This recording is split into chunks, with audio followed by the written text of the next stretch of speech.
बोलो जयकारा बोल मेरे श्री गुरु महाराज की जय। निराकार साकार भये सृष्टि के करतार, जीवों के कल्याण हित लिया संत अवतार। सौभाग्यशाली प्रेमी गुरुमुखों, संत महापुरुष फरमाते हैं, नाम धन ही आत्मा के साथ जाएगा और बाकी जो ये संसारिक है ये सब मिथ्या है, नश्वर है। ये साथ जाने वाली चीज यहाँ से कोई भी चीज नहीं है।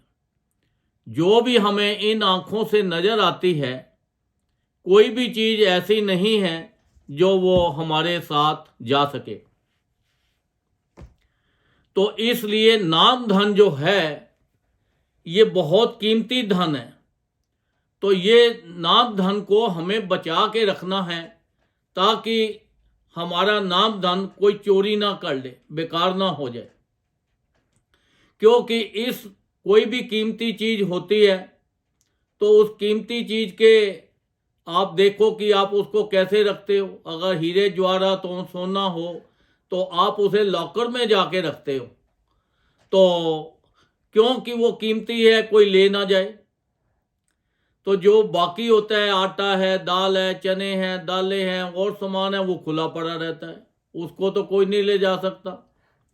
तो इसलिए हमारा ये जो नाम धन है, जो सिमरन करते हैं, ये बड़ी कीमती चीज है और इसको हमने बचा के रखना है, इसको छुपा के रखना है। इसको ऐसा ना हो कि कोई इसको चोरी करके ले जाए। इसके लिए हमें अपनी इंद्रियों पे नियंत्रण रखना है। अपनी आंख पे, अपने कान पे, अपने मुंह पे ऐसा नियंत्रण रखो कि हमारे से कोई भी संसार का गलत काम ना हो जिससे हमारी भक्ति जो है वो नष्ट हो जाए। क्योंकि अगर हम जितनी भी भक्ति करते हैं, अगर हमारे मुख से कोई गलत शब्द निकलते हैं, कान से कुछ बुरा सुनते हैं, आंखों से किसी की निंदा करते हैं, ईश्वर करते हैं, कुछ भी करते हैं, तो उससे हमारी भक्ति नष्ट होती है। इस पे हमें नियंत्रण रखना है। इसके अलावा 5 दुश्मन हमारे और भी साथ लगे हुए हैं, काम, क्रोध, लोभ, मोह, अहंकार। ये 5 जो दुश्मन हैं, इनसे भी हमें बचना है कि क्योंकि ये भी दुश्मन जब हैवी हो जाते हैं तो फिर इनके आगे भी मन का कंट्रोल रह जाता है। एक कथा सुनाता हूँ कि 2 कथावाचक थे, भजन गाने वाले थे। वो भजन गुरु दरबार में भजन गाते थे। वो ऐसा मीठा भजन गाते थे कि जो भी उनके भजन सुने वो उसी के अंदर ही मस्त हो जाते थे और कुछ नहीं होता था। बस वो सोचते थे कि हम संसार की सारी चीज़ों को भूलकर बस गुरु दरबार में बैठे हैं। अब वो जो 2 भगत थे जो करते थे, भजन गाते थे, उनके घर पे एक शादी आ गई। अब उनके वहाँ पैसा नहीं था, तो उन्होंने गुरु दरबार में प्रार्थना की कि महाराज 1 दिन का जो चढ़ावा है वो हमें दे दो ताकि हम अपने शादी कर सके। गुरु महाराज ने बोला ठीक है, दे देते हैं। अब वक्त की बात कि जिस दिन उन्होंने चढ़ावा लेना था उस दिन चढ़ावा इतना चढ़ा ही नहीं। वो बड़े परेशान हो गए कि रोज तो इतना चढ़ावा चढ़ता है, आज तो कुछ चढ़ा ही नहीं। तो इससे क्या होगा, उनको अहंकार ने उनके ऊपर दावा बोल दिया। अब अहंकार उनके ऊपर इतना आ गया कि वो वहाँ गुरु दरबार से निराश होके चले गए। गुरुजी ने उनको बुलाया, संत महापुरुषों ने बुलाया, भाई इधर आ, तो आओ, इधर आओ। पर वो अहंकार वश उन्होंने उनकी भी बात को टाल दिया और वहां से वो चले गए और जाकर बहुत अपना इधर उधर गुरु दरबार की निंदा करने लगे। अब निंदा करने से क्या हुआ, उन दोनों के शरीर के ऊपर कोढ़ हो गया। जब कोढ़ हो गया तो उनको बड़ा परेशान हुए, कई दवाइयाँ की, कई इलाज किए, कुछ नहीं बना। फिर कोई संत महापुरुष उनको मिले कि उन्होंने बताया कि आपसे कोई ऐसी अवज्ञा हो गई है जिसके कारण आपके ऊपर शरीर कोढ़ हो गया है। फिर उनके मन में विचार आया कि हम गुरु दरबार की निंदा करके आए हैं। तो फिर गुरु दरबार में गए और जाकर संत महापुरुषों से, गुरु जी से माफ़ी मांगी। उन्होंने कृपा की तो फिर उनको भक्ति धन से, शारीरिक बीमारियों से सबको उनको निहाल कर दिया। फिर अपना गुरु दरबार में लग गए। ऐसे ही एक और भगत था, उसने भी ऐसा ही किया। और जब उसका बहुत प्रॉब्लम में फंस गया 24 हर जगह पे, तो फिर वो भी गुरु दरबार में आकर उन्होंने माफ़ी मांगी। तो देखो, ये जो संत महापुरुष होते हैं ये साक्षात परमात्मा का ही रूप है।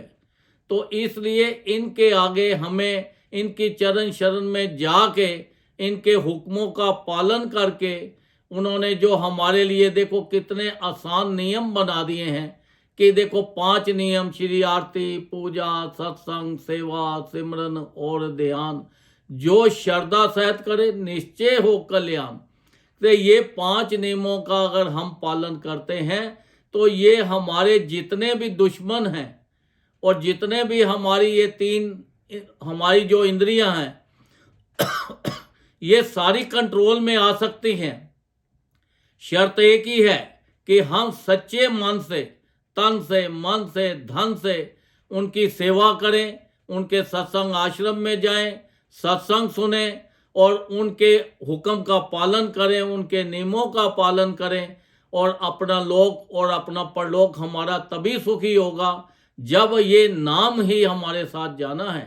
तो ये नाम धन को हमें ज़्यादा से ज़्यादा इकट्ठा करना है, क्योंकि अगर हमारे पास नाम धन नहीं हुआ तो हम परलोक कैसे जाएंगे, वहाँ हमारा कैसे गुजारा होगा, वहाँ हमारी कैसे रिस्पेक्ट होगी। क्योंकि आप किसी के पास भी जाओ तो वो क्या बोलते हैं, यार ये तो बहुत शाहूकार आदमी है। जब वो शाहूकार का नाम सुनते हैं तो उसकी कितनी रिस्पेक्ट करते हैं। तो जो गरीब आदमी होता है उसको कहते हैं यार बाहर बैठ जा, अभी 2 घंटे बाद मिलेंगे। तो ये संसार की एक रीति है, ये लोक और परलोक की रीति है कि जिसके पास धन होता है उसी की रिस्पेक्ट होती है, वही ऊंचे सिर उठा के हर जगह पे चल सकता है।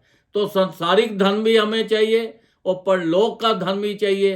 तो जब हम परलोक का धन इकट्ठा करते हैं, नाम ज़्यादा जपते हैं, संत महापुरुषों की शरण में रहते हैं, उनका हुक्म पालते हैं, उनके नियमों का पालन करते हैं, तो ये जो सांसारिक धन तो हमें अपने आप ही मिलता चला जाता है। इसकी हमें इकट्ठा करने की ज़रूरत नहीं है। ये हमें इतना मिल जाता है कि हमारी ज़रूरत से ज़्यादा हमें ये धन मिल जाता है।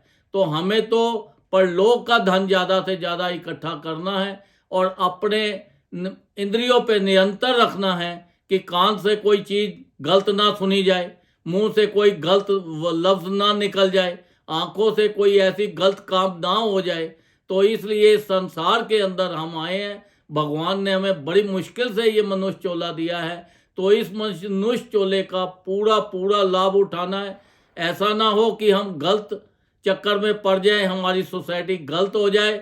तो इसलिए फिर हम वही 84 में फंस जाएंगे और 84 में सिवाय दुखों के और कुछ नहीं है। ये हमारे ऊपर उस परमात्मा की बड़ी अपार कृपा हुई है कि हमें मनुष्य देह मिली है और फिर पूर्ण संत हमें मिल गए हैं और उनकी चरण शरण में जाकर हमारा लोक और हमारा परलोक अच्छा हो जाएगा।